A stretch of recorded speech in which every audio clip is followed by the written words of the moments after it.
All right, so this next bit, I'm going to talk a little bit about, um, pull up the right image, more of a cautionary tale of what not to do than anything else.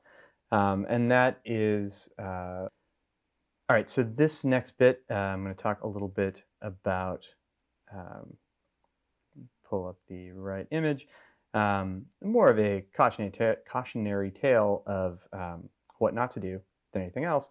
And that is looking at the sort of quote unquote presence. Presence. Uh, in develop, over here, presence. It's spelled differently. If I go to library, they're right down here, it just says clarity, vibrance. So I'm going to go into develop A because it has more of the controls that I'm looking for, besides just vibrance and saturation. Excuse me, besides just vibrance and clarity, it has texture, dehaze, saturation, whatever. What did library have? In library, I have clarity and vibrance. Over here in develop, I have not just clarity and vibrance, but also texture, dehaze, and saturation. So let's look at these real quick. Here is some old dude with eyebrows, even crazier looking than mine. Let's crop in on him. And he is my cautionary tale about the clarity slider. So what does clarity do? Clarity goes in and accentuates or de-accentuates texture in your midtones.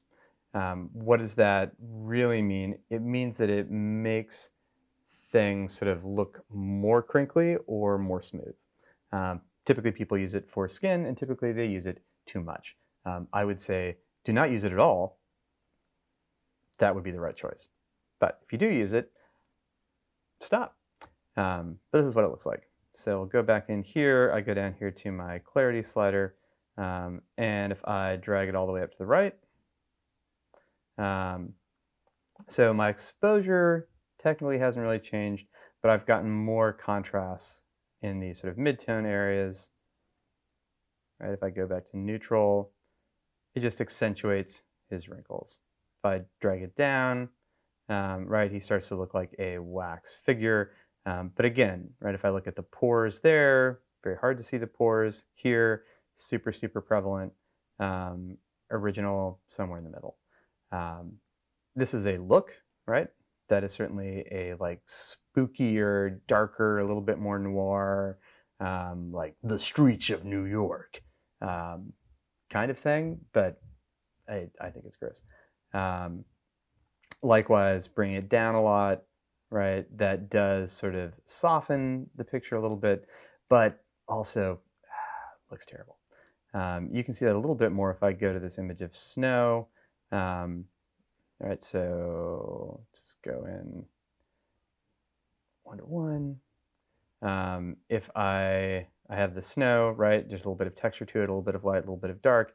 If I go in there and grab clarity, bring it up, increases the texture, right, makes it look a little bit dirtier.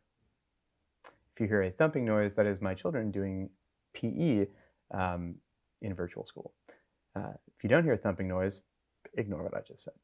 If I drag it down, right, everything is like soft and squishy. So lots of texture, very little texture. Should you use it?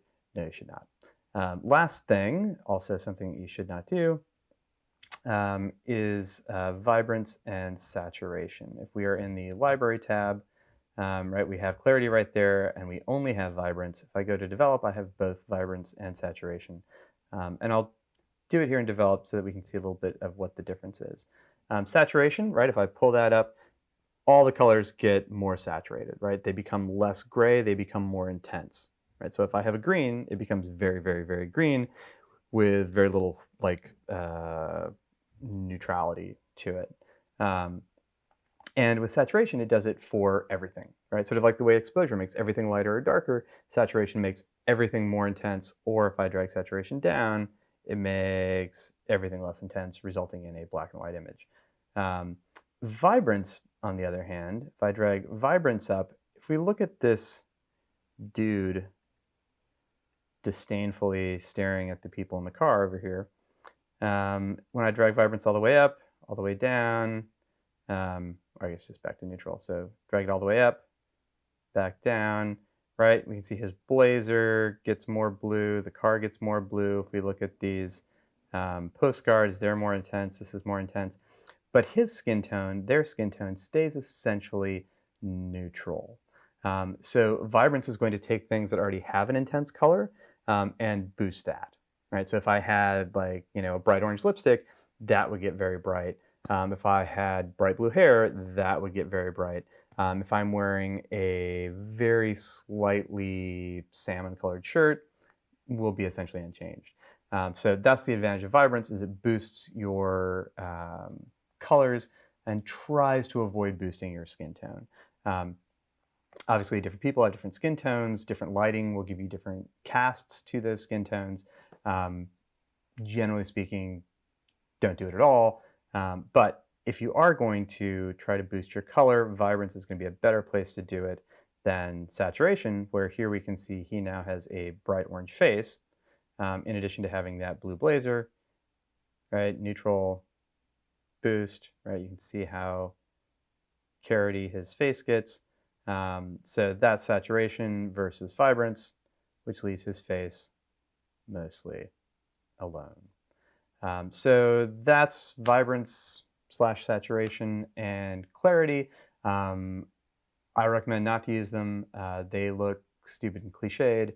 But if you are going to use them only a little bit. And if you are going to try and boost your color, I recommend using Vibrance rather than Saturation so that you can try and leave your skin tones alone.